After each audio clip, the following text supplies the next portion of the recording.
My name is Frankie Nowak, and I read buildings for a living.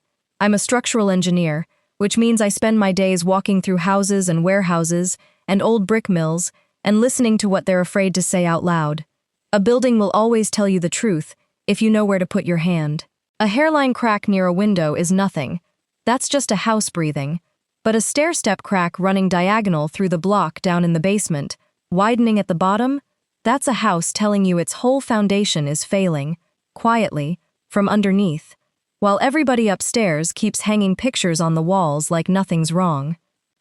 I learned to read those cracks in a house at the bottom of a street called Delano, in a mill town called Larkin, Ohio, and the reason I'm telling you any of this is because 6 weeks ago, my parents sold that house, 214 Delano Street, the house I grew up in, out from under me.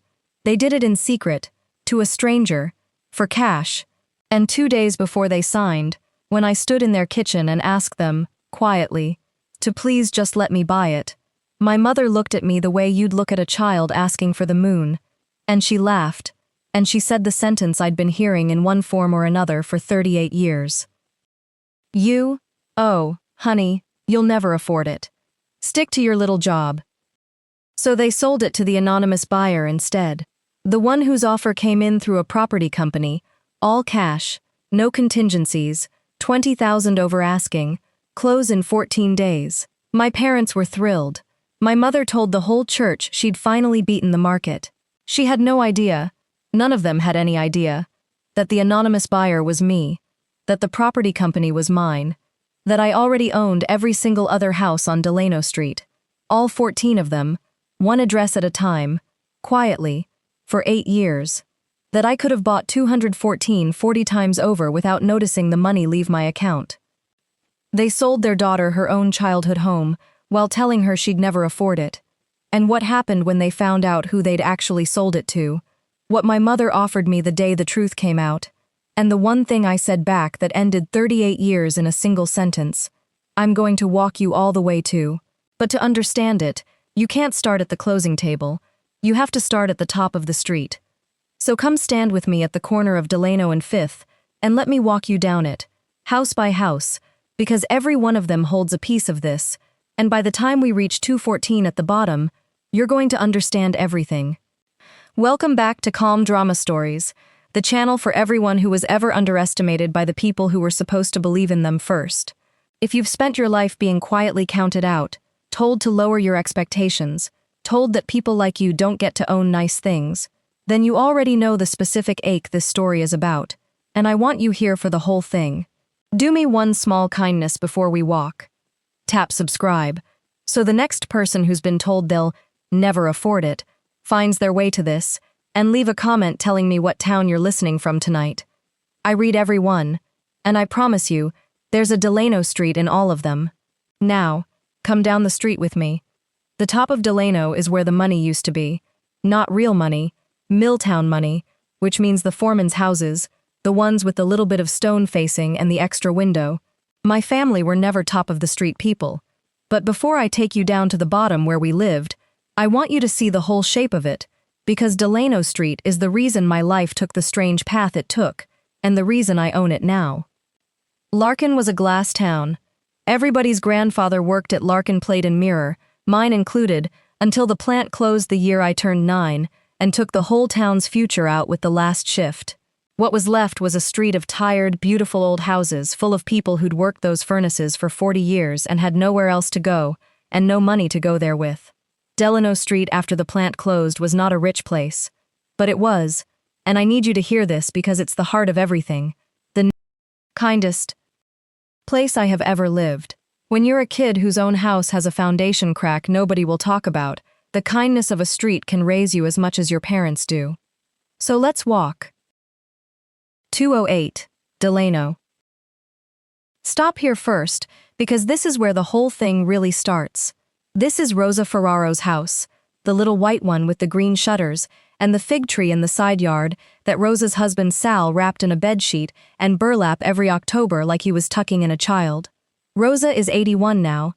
Sal's been gone 12 years. When I was small, 7, 8, 9, 208 Delano was where I went when my own house got loud, and my house got loud a lot. Rosa never asked me what was wrong. She'd just open the screen door, hand me a job, snap the beans, roll the meatballs, water the fig, and let me be a useful, wanted person in her warm kitchen until whatever was happening at the bottom of the street burned itself out. She fed me more dinners than I can count. She kept a drawer of cheap little prizes and told me I'd earned one every time I read her a page out loud, because she'd left school at 14 and loved to hear a child read. Rosa Ferraro is the reason I know what it feels like to be somebody's delight instead of somebody's disappointment. Remember her, she matters more than anyone else on this street, including my own family, and I'll prove it to you by the time we reach the bottom. 210 and 212 Delano. The Dabrowski brothers, two old bachelor glassworkers who shared a duplex and a dog, and a lifelong argument about baseball. And 214. No, not yet. We're not ready for 214. Keep walking with me, because I want you to understand the neighbors before I tell you what happened to the house, since the neighbors are the reason I did all of it. 220, 222, 224. The Washington family. Miss Ruth, the widow at 226 who ran the numbers for the church, and once caught me crying on her porch steps at 11, and sat down beside me in her good church dress on the dirty concrete, and didn't say a word, just sat, until I could breathe again. 230. Delano. Where the Petruses lived, then the Nguyen's, this whole bottom stretch of the street, from about 208 down, was old people and immigrant families and folks the glass plant had used up and spit out, and every single one of them had, at one time or another, been kinder to the strange, quiet Nowak girl than the strange, quiet Nowak girl's own family ever managed to be. That's not bitterness. I'm an engineer. It's just load. I'm telling you where the weight actually sat. Now let's go down to the bottom of the street, to the crack in the foundation, because you've met the kindness. It's time you met my family. 214 Delano Street. The tall, skinny one with the sagging back porch and the concrete steps Dad never fixed. This is where I grew up. And this is the house with the crack. My father, Wayne Nowak, was a glassworker until the plant closed, and after that, he was a man waiting for a plant that was never reopening. He wasn't cruel. I want to be fair, because fair is the whole job. My father was absent in place. A big, quiet man who sat in his chair with the ballgame on and let my mother run the family the way she ran everything, which was with a very clear sense of who counted and who carried. My mother, a Diane, is the load-bearing wall of this entire story, so let me build her carefully. Diane grew up 2 streets over, poorer than we ever were, one of 5 kids in a house where, and I only learned this much later, and it changes everything, so hold on to it. The food ran out before the month did, every month, and her own mother made a decision at that table about who got fed first. Diane learned young that in a family without enough, somebody has to be the one who does without, and that the one who does without has to be told she's strong so she'll do it quietly. She learned that lesson so deep it became the only way she knew how to love. And when she had her own 2 children, she looked at us and did the same terrible math her mother did, and she picked. She picked my brother. Shane is 3 years older than me, and from the time he was born he was the answer and I was the afterthought. Shane got the bedroom. Shane got the lessons, the team fees, the car, the 2nd and 3rd and 4th chances. When the plant closed and money got tight, and money was always tight, the tightness landed on me. I wore Shane's outgrown coats. I got told we'll see so many times I stopped asking, and the family story about why, the story my mother told at every holiday, the story that was supposed to be a compliment, was that Frankie was the strong one. Frankie understands. Frankie doesn't need much. Shane's more sensitive. Shane needs the extra. Frankie can handle it. I was 7 the first time I understood that "you're so strong" was not a medal. It was a bill, and it was always addressed to me. The crack in the foundation of 214 was real, by the way. An actual crack. Down in the basement. Stair-stepping through the block wall behind the furnace. My father knew about it. He'd patched it once with hydraulic cement, badly, and painted over it gray, and forbidden anyone to mention it, because mentioning it would mean money we didn't have. I found it when I was 12, exploring the basement, And I remember running my finger along that ridge of bad patch and feeling, without the words for it yet, that I was touching the truest thing in my whole house. A structural problem everyone had agreed to paint over and call fine. I think that basement wall is the reason I became a structural engineer. I spent my childhood living on top of a lie about a foundation, and I grew up needing, more than anything, to be a person who could look at the thing that was actually wrong and say it out loud. Here's the part that'll make the ending land, so plant it now. The one person in my whole family who ever looked at me and saw a whole human being was my grandmother. My mother's mother, the same woman who'd done the terrible math at her own dinner table, but who by the time I knew her had softened into regret the way some hard people do at the end.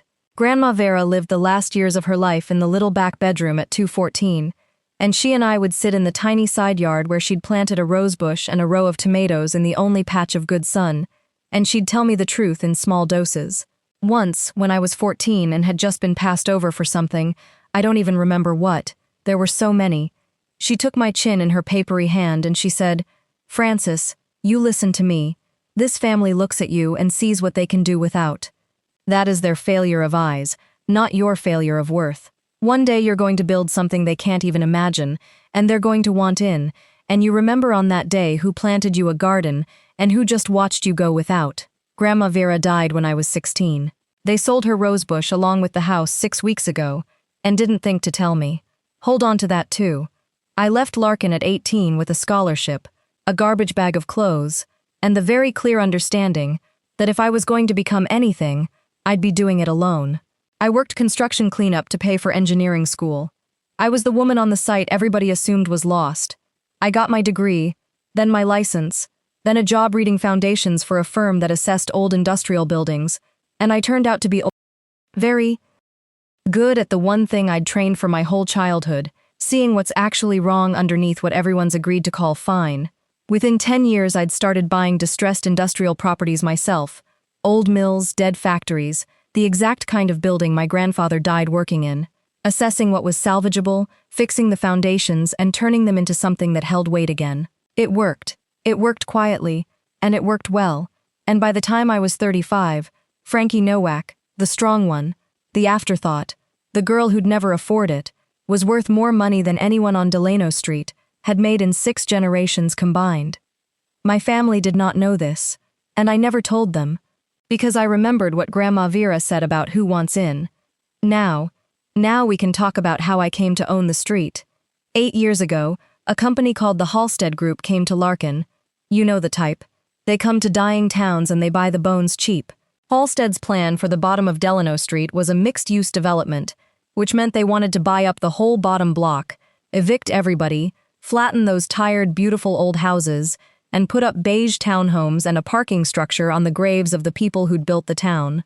And the way they did it was the way these companies always do it. They targeted the oldest, poorest, most tired homeowners first. They sent smiling men in golf shirts to knock on the doors of 80-year-old widows and offer them a lowball cash price and a lot of frightening talk about rising taxes and coming code violations and how the neighborhood was changing and they'd be smart to get out while they could. The first door they knocked on was Rosa Ferraro's. Rosa called me. I was the only person she knew who'd gone into buildings, and she called me, 80 years old and scared, and she asked me if she had to sell her house. If the smiling man was right that she'd lose it anyway. And I sat in my office 300 miles away, with the phone against my ear, looking out at a skyline I'd helped hold up, and I felt the whole weight of Delano Street come down on me at once. Rosa's kitchen, the fig tree, the meatballs, the drawer of prizes, the woman who'd made me feel like a delight when my own house made me feel like a debt. And I made a decision that cost me a great deal of money, and that I would make again 1,000 times. I told Rosa, "Don't sell to anyone, not 1 inch, I'll take care of it." And then I outbid the Halstead Group for her own house, bought 208 Delano, through a property company I set up called Vera Holdings, named for my grandmother, though I never told a soul, and I sold it back to Rosa's meaning, I own the deed, and Rosa Ferraro lives in that house for $1 a year for the rest of her natural life, and when she's gone, it's hers to leave to whoever she loves, and the Halstead Group can never, ever touch her. She thinks a nonprofit that protects old neighborhoods saved her. In a way, one did. I want you to see how it actually worked one time, because the numbers on their own are just numbers, and this was never about numbers. 6 months after Rosa, the Halstead men went to work on Miss Ruth at 226, the widow who'd sat beside me on the concrete steps in her church dress when I was 11, and let me cry without asking a single question.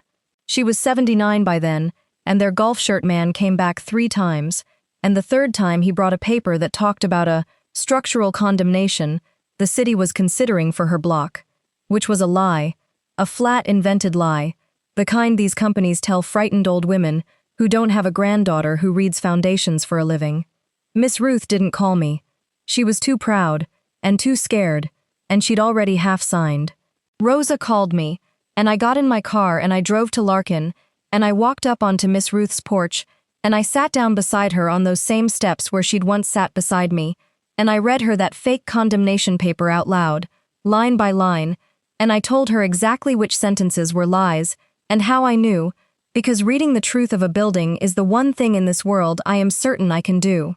And then I told her I'd buy her house before Halstead ever could, and she'd live in it for $1 a year until the Lord called her home, and she cried, and she gripped my hand the way I'd once needed someone to grip mine, and she said, "Francis Nowak, I always knew you'd amount to something." She still doesn't know it was me who bought it. She thinks it was the nonprofit. I let her keep the nonprofit, because Miss Ruth, being proud of that girl who went into buildings, is worth more to me than her thanks. And then I did it again. And again. Every time Halstead's men knocked on a door on the bottom of Delano, I was already there. Quiet, invisible, a property company with deeper pockets and no interest in profit, buying the house and letting the family stay. The Dabrowskis, the Nguyen's, all of them, one address at a time, over 8 years. There's a spreadsheet somewhere in a Halstead office with 8 years of losses on it, every single one of them a house that slipped away to an anonymous buyer at the last hour, and I would give a great deal to have seen the meeting where some vice president finally said out loud that they had no idea who they were losing to. They were losing to a girl who used to snap beans in one of those kitchens. They were losing to Grandma Vera's garden. They just didn't have that on a spreadsheet, so they never saw it coming. Halstead couldn't understand it. Every single house they went after slipped out of their hands to some anonymous buyer at the last second. They needed the whole block to make the development work, and they kept losing it, house by house, to a ghost. The ghost was me, Grandma Vera's granddaughter, spending a decade's worth of quiet success buying back the only place that had ever been kind to her, so that 14 old people could die in their own beds instead of a developer's spreadsheet. I own 14 houses on Delano Street, 14 out of 15. The 15th was 214, my parents' house. The one house I couldn't buy, because buying it would mean asking them, and asking them would mean revealing everything, and revealing everything would mean exactly what Grandma Vera warned me about. They'd want in. So I left 214 alone. I told myself it didn't matter. I told myself the family home wasn't part of the mission, that I was protecting neighbors, not memories. And then the Halstead Group, which had spent 8 years unable to buy a single house on the bottom of Delano, realized that the one house their ghost rival had never even tried to buy was 214, and that if they could get it, they'd finally have a foothold in the middle of the block. So the smiling men in golf shirts walked down to the bottom of the street and knocked on my parents' door. And my parents, unlike every kind neighbor around them, did not call me scared. My parents saw dollar signs. I found out my childhood home was for sale the way I find out most family news, late and by accident. Rosa Ferraro called me, Rosa, my actual mother in every way that counts, and said, in her worried voice, "Francis, there are men measuring your parents' house." I drove to Larkin that weekend. I want you to picture this. I pulled up to 214 Delano, the house I own the entire street around, in a car worth more than the house itself, and I walked up my father's unfixed concrete steps and knocked on the door of the one home in my life I had no claim to. And I sat in the kitchen I grew up hungry in, and I told my parents calmly that I'd heard they were thinking of selling and that I'd like to buy the house, myself, at a fair price, more than fair. I watched them react, and it's a thing I'll carry to my grave. My mother laughed. My father looked at his hands. And Shane was there. Of course Shane was there.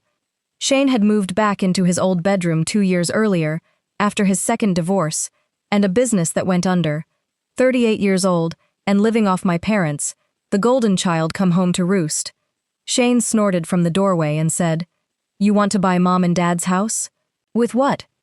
I said I had some savings. I kept it vague. I wasn't ready to detonate the whole thing yet. I just wanted the house. And my mother, Diane, the load-bearing wall, 38 years of the same arithmetic, reached across the table and patted my hand the way you'd pat a hopeful child, and she told me the truth, as she'd always understood it. She said Halstead was offering real money, serious money, money that would set her and Dad up in Florida, and finally,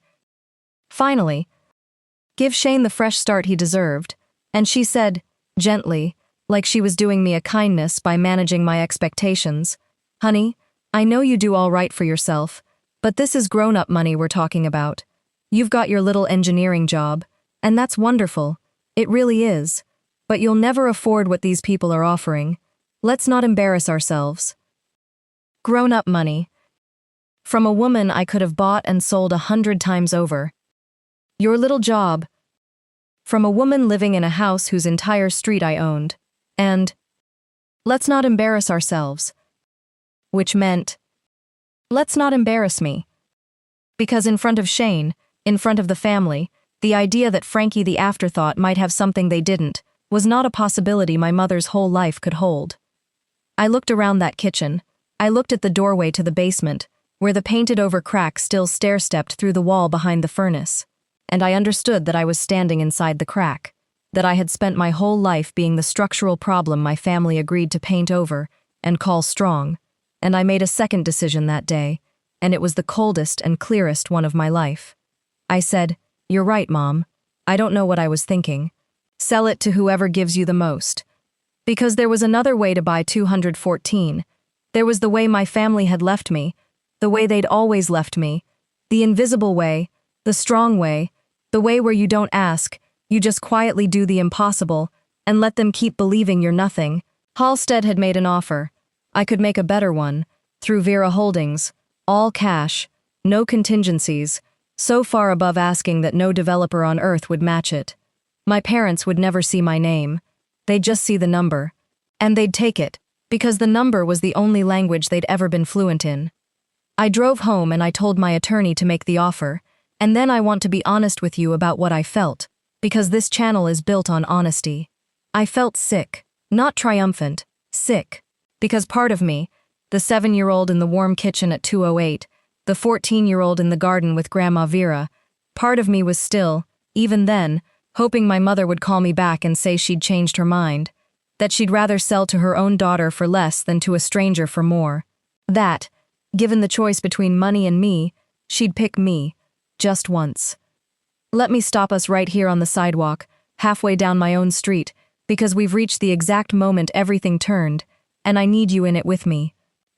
I want you to imagine sitting in your car with your phone in your hand, about to tell a lawyer to secretly buy your own childhood home from parents who just laughed in your face, and still, hoping they'll call and make it unnecessary. If you've ever hoped, against every piece of evidence in your life, that the people who raised you would finally choose you over money, over a sibling, over their own pride, tell me in the comments. Just tell me. Because I think there are more of us out here than anyone admits, and I think we need to see each other tonight. And if this story is sitting on your chest right now, do me a favor and hit that like button, not for me, but so it finds one more person who's still sitting in that car, still hoping the phone will ring. Okay, come finish the walk with me. We're almost to the bottom. The phone did not ring. 14 days later, my parents closed on the sale of 214 Delano Street to an anonymous cash buyer, a property company called Vera Holdings, for $22,000 over the Halstead offer. My mother was ecstatic. Rosa told me later that Diane went up and down the street telling everyone she'd played the developer against a mystery investor and won, that she'd always had a head for business, that she and Wayne were Florida-bound and Shane was finally getting his start. She stood on the bottom of Delano Street, the street I secretly owned, and took a victory lap about how she'd outsmarted the market. She'd never once wondered why a mystery investor would pay a premium for one skinny house in the middle of a block full of homes nobody could seem to buy. She wasn't curious. Curiosity is a thing you can only afford when you don't think you already know exactly who's smart and who's strong and who counts. They signed the deed. They took the money.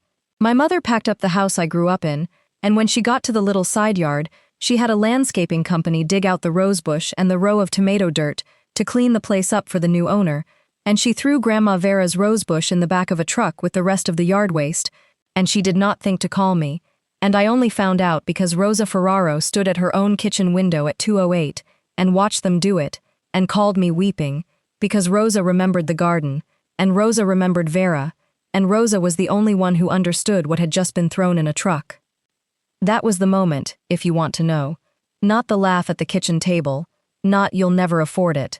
The rose bush, the one living thing my grandmother had planted to give me proof that something in that family could love me on purpose, dug up and hauled off as waste. To tidy the house for a buyer they didn't know was me. I got in my car and I drove to Larkin one more time, and this time I wasn't quiet. Here's how they found out. 2 weeks after the closing, I called my parents and asked them to come to 21-4, which was now, legally, mine, though they didn't know that. Because I'd heard the new owner wanted to meet the family that had lived there. My mother was delighted. She loves an audience, and she assumed the mystery investor was some out-of-town rich man who wanted to shake her hand and admire her business sense. She put on her good blouse.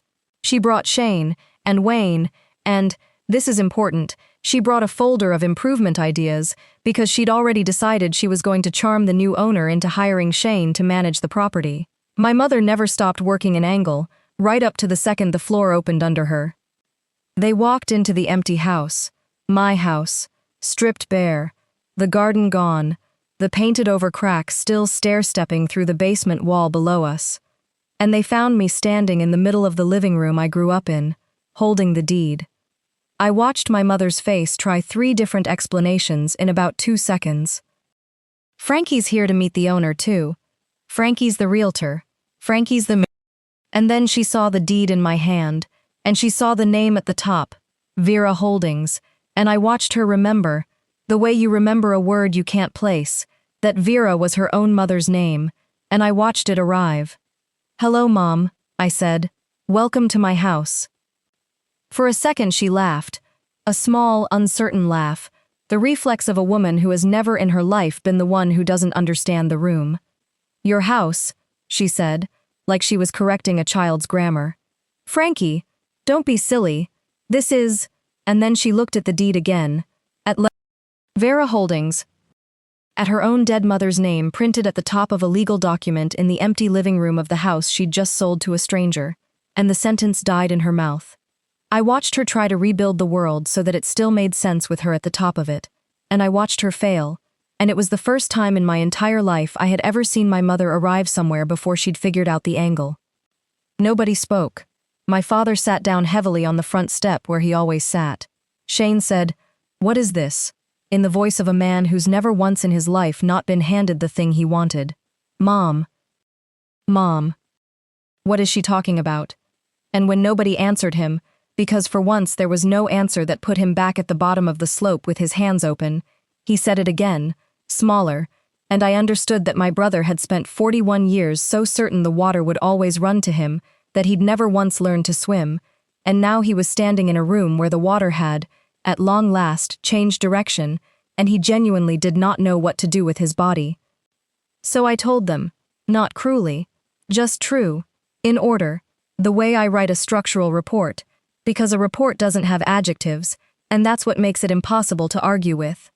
I told them I'd bought the house, that Vera Holdings was mine, that I'd offered them $22,000 over Halstead, that the mystery investor who beat the developer was their strong daughter, with her little engineering job, and then, because they were going to find out anyway, and because Grandma Vera told me to remember who wanted in, I told them the rest.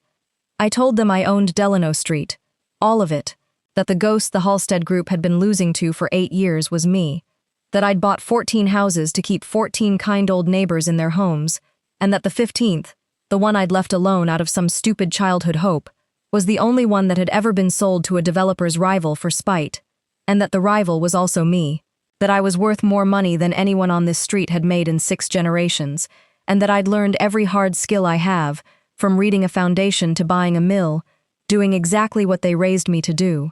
The impossible, alone, quietly, while they told everyone I was fine. My mother stood in the empty living room of the house she'd just sold me, and the color left her face the way water leaves a sink, and she said the only thing her whole life had prepared her to say. She said, "Why didn't you tell us?" And there it was.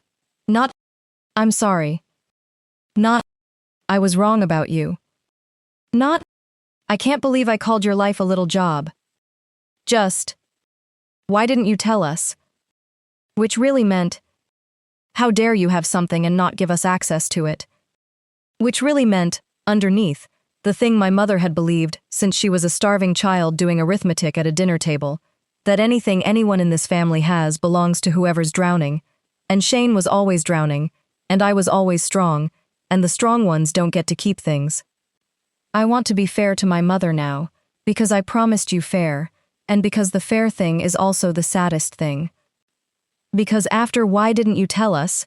my mother's face broke open, and for the first time in my entire life I saw all the way down to the bottom of her, past the church-warm performance, past the load-bearing wall, to the frightened child underneath, and she told me things standing in that empty house that she'd never told me in 38 years of Sunday dinners. She told me about her own mother's table, about being one of 5 and watching the food run out every month, and learning, at 6 years old, that her mother fed the boys first, because boys could get jobs, and girls could get married, and a girl who complained about being hungry was a girl making it harder for everyone. She told me she'd been the strong one too, that her own mother had looked at her and Aunt Carol and the boys and decided that Diane could do without, and had told her she was strong so she'd do it quietly, and that she'd carried that hunger her whole life like a stone in her chest.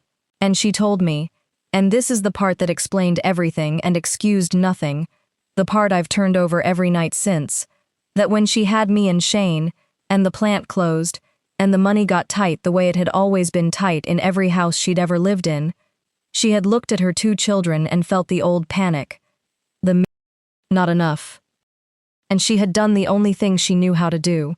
She'd picked the way she'd been taught to pick, the boy, because boys could carry a family. And she'd looked at me, quiet, bookish, self-contained, so much like the girl she'd been, and she'd seen not a daughter to protect, but a mirror of the child who'd learned to do without.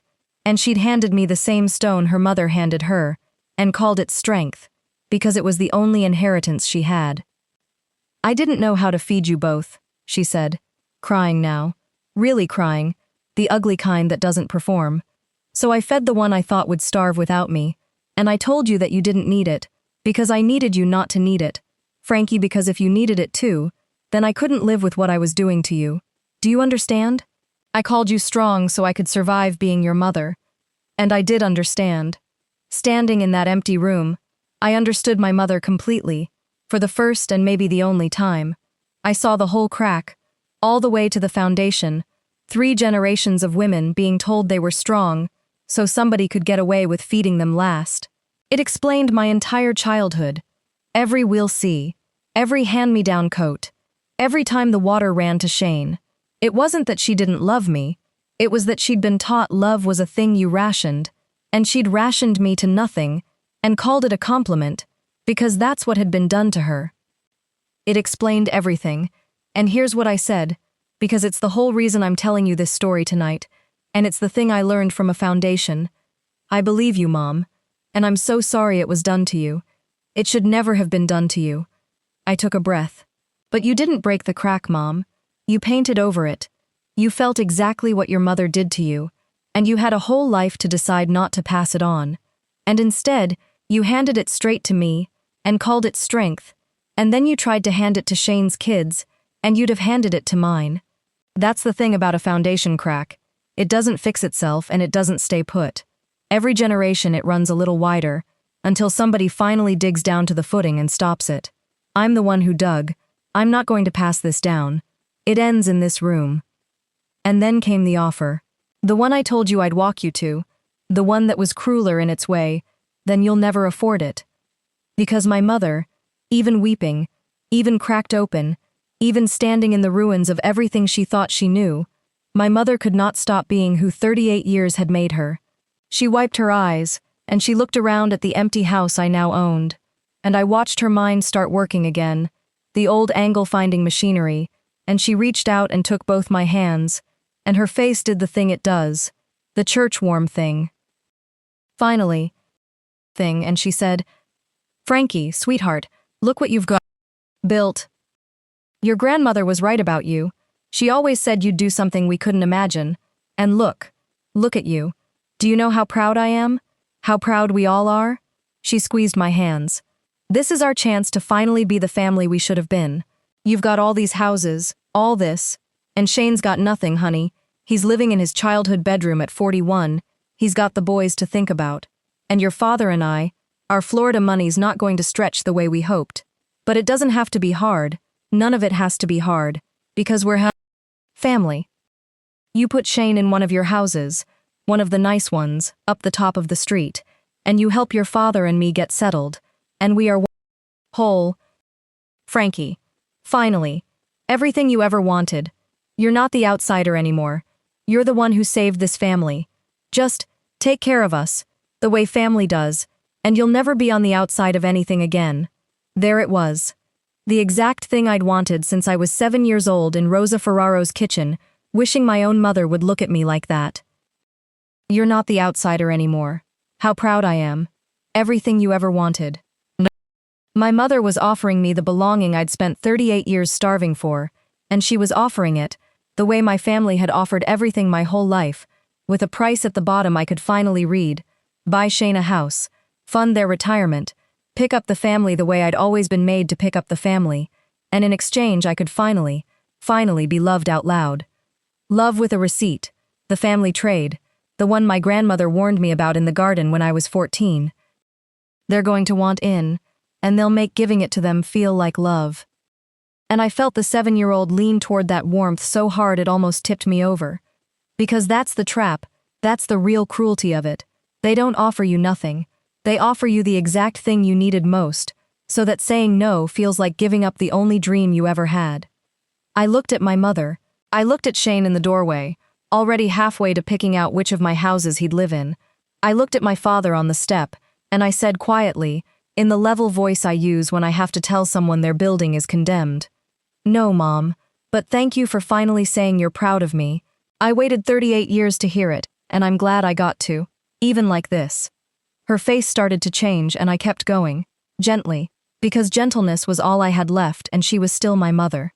"I'll never buy Shane a house. Not because I can't. Because the last thing this family needs is one more generation of somebody getting handed the thing another person earned and being told they deserved it. That's the crack, Mom. That's the exact crack. You want me to fix the family by pouring my whole life into the drowning one again, and I love you, so I'm going to tell you the truth instead. The drowning one is drowning because we keep filling his boat, and I am not the family bank account any more than I was the family's strong one. Those are the same job, Mom. You just changed what you're asking me to carry." Now, here's where my brother, of all people, cracked the room open, and where I have to tell you about the innocent ones, because a calm drama story's ending is never cruelty. It's justice, and justice protects the people who didn't do anything wrong. Shane started to argue. Of course he did. He'd never once heard no and meant it. And he said the family thing. "It's not fair. You've got 14 houses and I've got nothing. You can spare one." And my father, my quiet, absent-in-place father, who had sat on that step and let my mother run the family for 40 years, stood up. And Wayne Nowak said to his son, in a voice I'd never heard him use, "Shane, sit down. Your sister doesn't owe you a house." And then he turned to me, and my father, who had studied his hands at the kitchen table, who had never once in my life stood in front of me instead of beside the exit, said the truest thing he had in him. "I knew what your mother was doing to you. The whole time. I told myself you were strong enough to take it, because that was easier than fighting her. I've been sitting in that chair being easy for 40 years. He looked at the floor. "Your grandmother was the only one in this family with any spine, and she gave it to you, not to me. I'm glad she did. It wasn't an apology. My family doesn't have the tools for those. But it was my father finally reading his own foundation out loud, and I took it, because it cost him everything he had. And then I did the thing my grandmother taught me, the thing that separates justice from revenge. I did not throw my parents out of a house they'd just sold me for spite. I could have. I owned it. They had nowhere lined up. The temptation to let them feel, just once, what it is to be counted out. It was right there. But my grandmother didn't plant a garden so I could learn to salt the earth. So I told my parents that 214 was mine now, and that I was keeping it, but that they could stay in it, at fair rent they could actually afford, until their Florida plan was real, because they were old and they were my parents, and I am not built the way they built me. And Shane, I did not hand a house. But I did something harder and kinder than either handing him one or throwing him out. I told him the truth no one in his life had ever loved him enough to tell him, that being the one the water always ran toward had ruined him, that 41 years of never hearing no had left him unable to stand on his own footing, and that I would not do to him what our mother had done to him, which was mistake enabling for love. And then I offered him the only thing I'd ever been given that actually helped. A real job. Not a handout.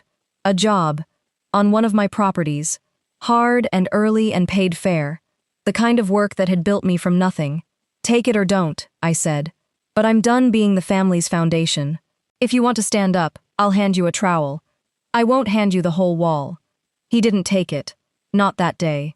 Shane walked out of that house furious, the way a man walks out when he's been told no for the first time at 41, and it feels, to him, exactly like being robbed. But I heard, months later, through Rosa, that he'd started showing up. That's a different story, and it's still being written, and I hope it ends well, because Shane was a victim of that crack as much as I was. He just got handed the side of it that feels like a gift until it's the only thing holding you up. That was 6 months ago. Let me finish the walk, because we're standing in front of 214, and you deserve to know how it ends. I kept the house, but I didn't keep it as a monument to a childhood that hurt. I did what I do. I read its foundation, and I fixed the thing that was actually wrong. I had a crew dig down to the footing behind the furnace and repair the crack for real, all the way to the base, no more paint. And then I turned 214 Delano Street into something Grandma Vera would recognize. It's a house now where the kids of Delano Street, the ones growing up at the bottom of a dying town in loud houses with cracks nobody will name, can come after school to a warm kitchen and be handed a job and be made to feel like somebody's delight instead of somebody's debt. Rosa Ferraro runs the kitchen. Of course she does. 81 years old, snapping beans, keeping a drawer of cheap little prizes, telling the children they've earned one every time they read her a page out loud. The fig tree got a cutting rooted from her old one, planted in the side yard next to a new rose bush I put in the exact spot where my grandmother's used to grow, in the only patch of good sun. I sit out there sometimes, and I tell that rose bush the same thing my grandmother told me, out loud, like a fool, because somebody in this world should get to hear it before they're 14. This family's failure to see you was never your failure of worth. I own the whole street. Every one of those kind old neighbors will die in their own beds, and Halstead's men don't knock on Delano anymore. My parents live in Florida now, and my mother and I talk about once a month, short, careful calls, both of us learning the strange new language of a mother and daughter who tell each other the truth.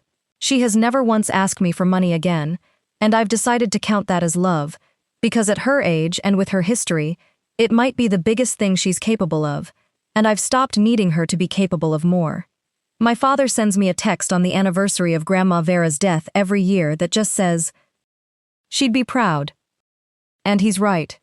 And 214 Delano Street, the house they sold me while telling me I'd never afford it, has my name on the deed, and my grandmother's name on the company that holds it, and a kitchen full of children who are learning, a page at a time, that they are worth being fed first. Here's what I know now, 1 street and 38 years later. When someone tells you you'll never afford something, listen very carefully, because they are almost never talking about money. They're telling you the size of the life they've decided you're allowed to have, and it is one of the great quiet powers of this world that you do not have to accept their appraisal. You are allowed to go become the thing they can't imagine, not to prove them wrong, not for the gotcha, not for the look on their faces, because those are hollow and they'll leave you hollow. You do it for the 7-year-old in someone else's warm kitchen. You do it for the neighbor who sat with you on the steps in her good dress and didn't say a word. You do it so the crack stops with you. And if the day ever comes that the people who counted you out suddenly want in, and it will come, the day you build something they can't imagine, it always comes. You remember who planted you a garden and who just watched you go without. And then you keep the door locked, and you keep the porch open, and you plant a rosebush in the good sun for the next kid coming up the street.